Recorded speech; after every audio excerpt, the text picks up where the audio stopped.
Hello student, welcome back my YouTube channel vision coaching classes में आप सभी का स्वागत है। तो आज हम क्रैश कोर्स के ठीक है क्रैश कोर्स के साइंस का पार्ट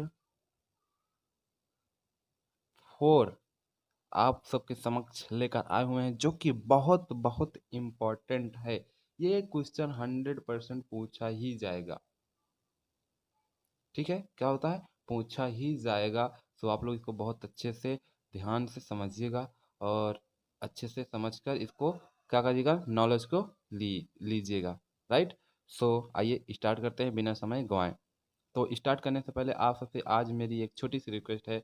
यदि अभी तक आपने मेरे चैनल को सब्सक्राइब नहीं किया तो प्लीज़ चैनल को कर लीजिए सब्सक्राइब, ताकि मेरे वीडियो की नोटिफिकेशन आप सभी को जल्दी से पहुंच जाए। और हाँ, इसी चैनल पर आप लोगों में मैथ और साइंस का क्रैश कोर्स दोनों चल रहा है, तो आप लोग जल्दी से इस चैनल को ज्वाइन कर लें। तो आइए देखते हैं। तो जैसा कि कल हमने पढ़ लिया था प्रतिबिंब तक, राइट, हमने कल पढ़ा था प्रतिबिंब पार्ट 3 में। सो आज मैंने बोला था आज का जो वीडियो होने वाला बहुत ही ज़बरदस्त होने वाला है, बहुत ही इम्पोर्टेंट होने वाला है, जिसमें हम पढ़ेंगे प्रतिबिंब कैसे बनता है और प्रतिबिंब बनने के 3 नियम जो हैं। ये पूछा जाता है प्रतिबिंब बनने के 3 नियम, और यदि वस्तु यहाँ है, यहाँ रखी रहे, तो वस्तु का प्रतिबिंब कहाँ बनता है, ये सब पूछा जाता है आपके एग्जाम में। तो आप लोग इसी माध्यम से करोगे जिस माध्यम से आज मैं बताने वाला हूँ आप लोगों को। ठीक है, बहुत ही इजी कॉन्सेप्ट है और बहुत ही सरल तरीका में आप लोगों को आज बताने वाला हूँ। सो आप लोग बहुत अच्छे से इसको क्या करिएगा, समझिएगा। तो आइए प्रथम पहला हम देख लेते हैं कौन सा 3 नियम है। कितने नियम है? 3 नियम। ठीक है, 3 नियम है। पहला नियम हम देखते हैं। पहला नियम क्या कहता है, मुख्य अक्ष के समांतर चलने वाली प्रकाश की किरणें परावर्तन के पश्चात मुख्य फोकस से होकर गुजर जाती हैं या गुजरती हुई प्रतीत होती हैं। मतलब गुजर जाती हैं या गुजरती हुई तो हमको क्या होती हैं, प्रतीत होती हैं कि हाँ ये गुजर जा रहे, आभास होता है हमको। ठीक है, अब जैसे मैं इसको फिगर के माध्यम से यहाँ पे बना है, आपको दिखाई दे रहा अवतल दर्पण है। ठीक है, ये हो गया हमारा। इसके ऊपर क्या करना हमने, कलई कर दिया, और कलई करेंगे तभी हमारा क्या बनेगा, दर्पण प्रतिबिंब बनेगा। ठीक है, अब ये हमारा क्या हो गया, मुख्य अक्ष। ठीक है, क्या हो गया, मुख्य अक्ष। ये होता है हमारा सी, ये हमारा होता है एफ, ये मतलब पी। ठीक है, ये ध्रुव हम समझ सकते हैं, ये हमारा वक्र का केंद्र हो जाएगा। ये हमारा क्या है, फोकस। फोकस मतलब बल। ठीक है, फोकस मतलब कहते हैं इसको एफ बोलते हैं। ठीक है, इसको क्या कहते हैं, फोकस। फोकस कहते हैं, लाइट वाला बल्ब थोड़ी नहीं, फोकस। मैं फोर्स सोच रहा था, तो फोकस नहीं, फोर्स नहीं, फोकस। ठीक है, बहुत ही इजी कॉन्सेप्ट मैं इसको समझाना चाहूंगा, आप लोग अच्छे से समझिएगा। मुख्य मतलब प्रथम नियम, मुख्य अक्ष के समांतर चलने वाली प्रकाश की किरणें परावर्तन के पश्चात क्या होती है, मुख्य फोकस से होकर गुजर जाती हैं। अब ये क्या है, मुख्य फोकस है, और इसको क्या करें, मुख्य अक्ष के समांतर। ये हमारा जो मुख्य अक्ष है, इसके समांतर मतलब इसके समांतर चलने वाली प्रकाश की किरणें जब यहाँ से टकराती हैं, यहाँ से टकराने के बाद परावर्तन के पश्चात मतलब टकरा के परिवर्तन जब बनती है, कोण बनता है, परिवर्तन के बाद वो कुछ नहीं करती, सीधा मुख्य फोकस से होकर ऐसे गुजर जाती हैं। किससे गुजरती हैं, मुख्य फोकस से होकर। आई होप आपको यह समझ में आ गया होगा। आ गया नहीं, आप ये बताइए। ये हमारा अवतल दर्पण है, राइट। आई होप आपको समझ में आया होगा बहुत आसानी से। आप लोग मुझे कमेंट में बता दीजिए। तो याद करने का तरीका कितना है? हम लोग फिगर से देख लेंगे। जब कोई वस्तु मुख्य अक्ष के समांतर चलने वाली प्रकाश की किरणें परिवर्तन के पश्चात फोकस से होकर गुजर जाती हैं, वही क्या होता है, गुजर जाती हैं, गुजरती हुई प्रतीत होती हैं, वो हमारा क्या होता है, प्रथम नियम होता है। मैं बता रहा हूँ बहुत इंपॉर्टेंट है, इसलिए मैं इसको डीपली से थोड़ा अच्छे से समझाने की कोशिश कर रहा हूँ। फिगर के माध्यम हो गया, ये हमारा प्रथम नियम हो गया। अब आते हैं हम द्वितीय नियम देखते हैं। द्वितीय नियम भी बहुत इजी है, आप याद कर लीजिए, इसको नोट डाउन करते हुए चलिए, नहीं तो कुछ भी समझ में क्या होगा, नहीं आएगा। ओके, क्या होगा, कुछ भी समझ में नहीं आएगा। राइट, तो यहाँ पे हम देख लेते हैं।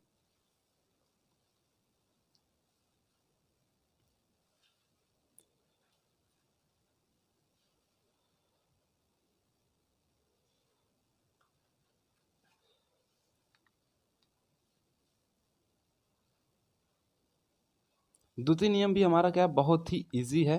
क्या है, बहुत ही इजी है द्वितीय नियम। उसको भी आप बहुत आसानी से क्या करेंगे, समझ सकेंगे।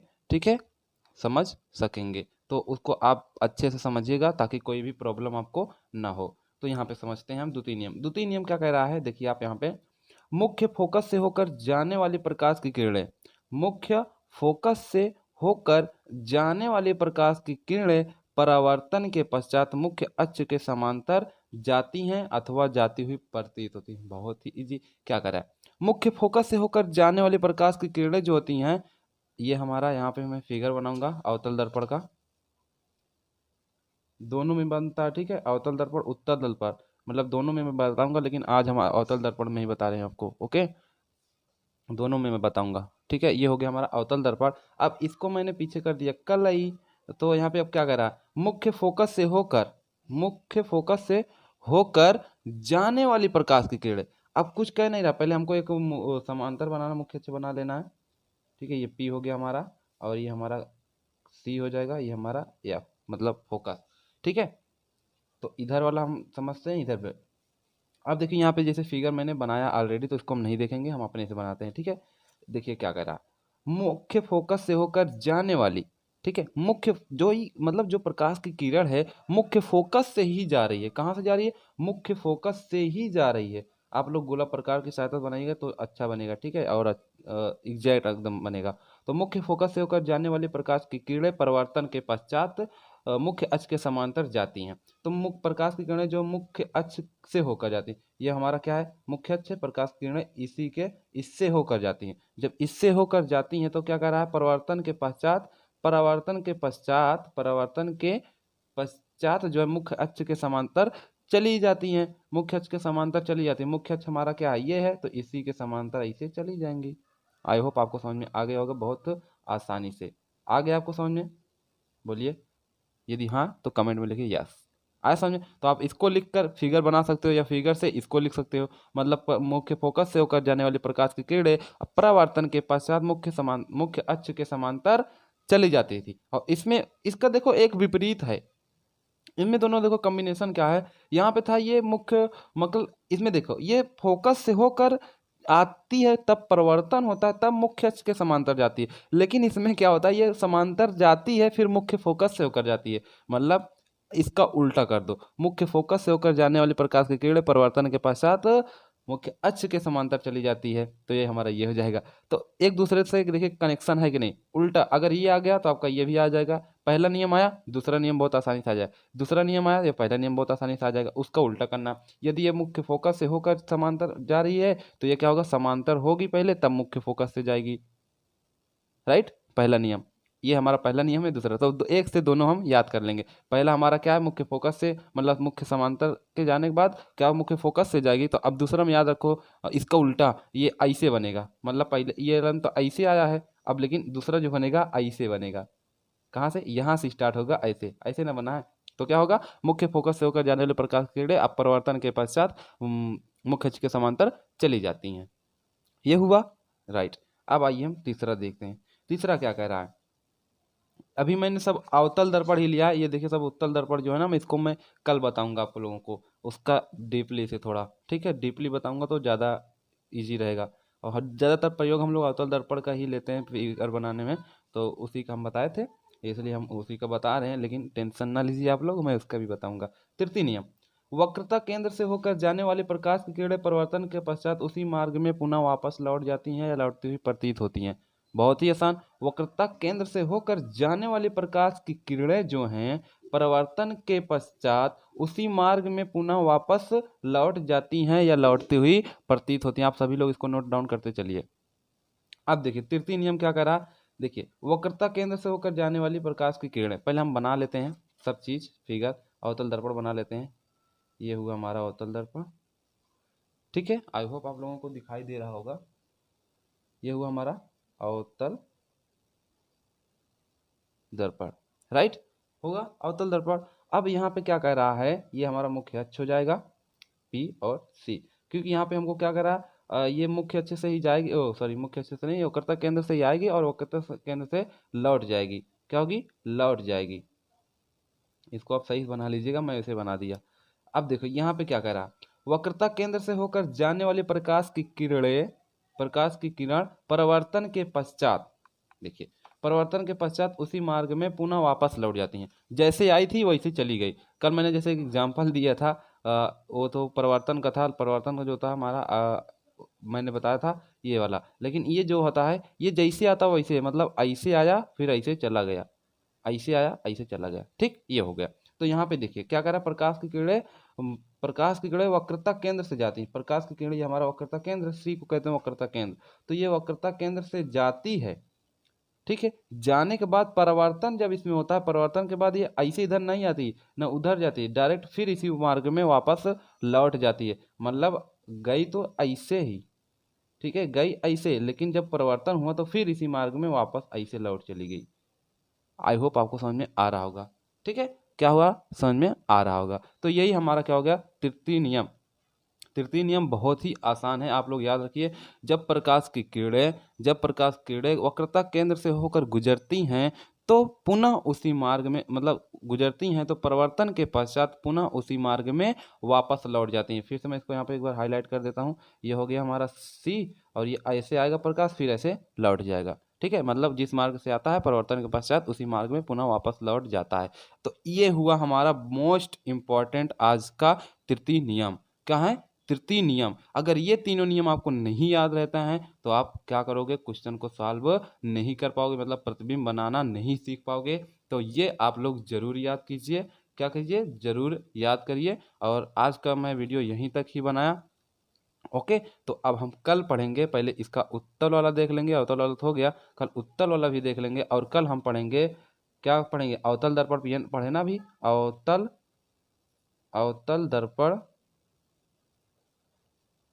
द्वारा प्रतिबिंब का बनना, प्रतिबिंब का बनना, ये मोस्ट इंपॉर्टेंट है। इसके साथ जब तक ये तीन नियम हमको नहीं याद होंगे, ये तीनों, ठीक है, ये तीनों नहीं याद होंगे, ये तीनों, तब तक हम इसके दर्पण का प्रतिबिंब कभी नहीं बना पाएंगे, अवतल दर्पण का। ओके, तो ये तीनों आप नियम आज याद करोगे। कल मैं इसको बताऊंगा आप लोगों को कैसे नियम, मतलब कैसे प्रतिबिंब बनता है, ठीक है, अवतल दर्पण द्वारा। तो बहुत ही इंपॉर्टेंट होने वाला कल का वीडियो, तो आप लोग उसको जरूर देखिएगा। लेकिन उससे पहले इस वीडियो को पूरा देखिए, नहीं तो कुछ समझ में नहीं आएगा। आप लोग इसको अच्छे से समझिए, जिस तरीके से मैंने आपको समझाने की कोशिश किया है अच्छे से आप उसी तरीके से समझिए। एक बार मैं फिर से इसको हाईलाइट करना चाहूँगा। देखिए, प्रथम नियम क्या होता है, मुख्य अक्ष के समांतर, ये हमारा मुख्य अक्ष है, ठीक है, ये हमारा मुख्य अक्ष है। तो मुख्य अक्ष के समांतर चलने वाली प्रकाश की किरणें परिवर्तन के पश्चात मुख्य फोकस से चली जाती हैं। अब इसी से हम बना लेंगे दूसरा स्थिति ज्ञात कर लें। मतलब मुख्य, अब ऐसे देखिए, अभी तक तो हमने ऐसे किया, ये हो गया हमारा, ये क्या हुआ, प्रथम नियम। जो मुख्य अक्ष के समांतर चलने वाली प्रकाश की किरणें परिवर्तन के पश्चात मुख्य फोकस से होकर चली जाती हैं। अब वही इसी से देखो दूसरा भी, ये वाला भी आ जाएगा। कैसे, अब यहाँ से दूसरा हमारा जाएगा मुख्य फोकस से होकर जाने वाली प्रकाश की किरणें। अभी तक तो ऐसे आया था, अब देखिए ऐसे जा रहा है, ऐसे, कैसे, ऐसे, देख लीजिए, ऐसे ऐसे, मतलब मुख्य फोकस से होकर जाने वाली प्रकाश की किरणें परिवर्तन के पश्चात मुख्य अक्ष के समांतर चली जाती हैं। मतलब ये तो पहले अक्ष के समांतर रहती है, तब मुख्य फोकस से होकर जाती है, और दूसरा जो रहता है मुख्य फोकस से होकर पहले जाता है, फिर क्या होता है, मुख्य अक्ष के समांतर जाती है। आई होप आपको एकदम क्लियर पता हो गया होगा। आप इसको अपने तरह से डिफाइन कर सकते हैं। और तृतीय नियम तो बहुत ही ईजी है। मतलब प्रकाश की किरणें क्या होती है, वक्रता केंद्र से होकर जाती हैं और परिवर्तन के पश्चात पुनः उसी मार्ग में वापस लौट जाती हैं। ऐसे जैसे अगर है तो ऐसे, मतलब ये होगा हमारा सी, ये पी होता है, तो सी से आएगा, सी से फिर लौट जाएगा। ठीक, ये हमारा हो गया। आई होप आपको अच्छे से ये भी समझ में आ गया होगा। तो thanks for watching my video, मिलते हैं नेक्स्ट वीडियो में। तो लेकिन ये वीडियो जो होने वाली बहुत ही इंपॉर्टेंट होने वाली है आप लोग के क्रैश कोर्स में। आप लोग इसको जल्दी से वॉच करिए। बिना तीन नियम के, तो इसको बिना तीनों नियम के इसको आप नहीं बना पाओगे। तो इसकी जो 6-7 जो इसकी स्थितियाँ होती हैं, मैं इसको आप लोगों को बताऊँगा। ओके, तो आप लोग अच्छे से प्रिपरेशन कर लीजिए इस चीज़ का, नहीं तो आप लोगों को कुछ भी समझ में नहीं आएगा। जब मैं बताने लगूंगा, ये तीनों नियम का प्रयोग करूंगा, तो आप लोग नहीं बता पाओगे, और आप लोग को याद नहीं होगा तो आप लोग कर भी नहीं पाओगे। तो और याद रखिए, मैं तीनों नियम पूछूंगा। और आज, हाँ, मैं आप लोगों को इंस्टाग्राम का लिंक इस वीडियो के डिस्क्रिप्शन में दे दूंगा। तो उस वीडियो के डिस्क्रिप्शन में आप लोग उसको जाकर मेरे इंस्टाग्राम को ज्वाइन कर लीजिए। आज मैं जितने साइंस में पढ़ाया हूँ उतना तो नहीं, लेकिन ये तीनों नियम पूछने वाला हूँ वहाँ पे। ठीक है, क्या करूँगा, तीनों नियम पूछूंगा आज, तो आप लोग सभी जाकर इंस्टाग्राम पर मुझे फॉलो कर लीजिए। मैं उसका लिंक इस वीडियो के डिस्क्रिप्शन में दे दूंगा। ओके, तो keep growing, wish you well.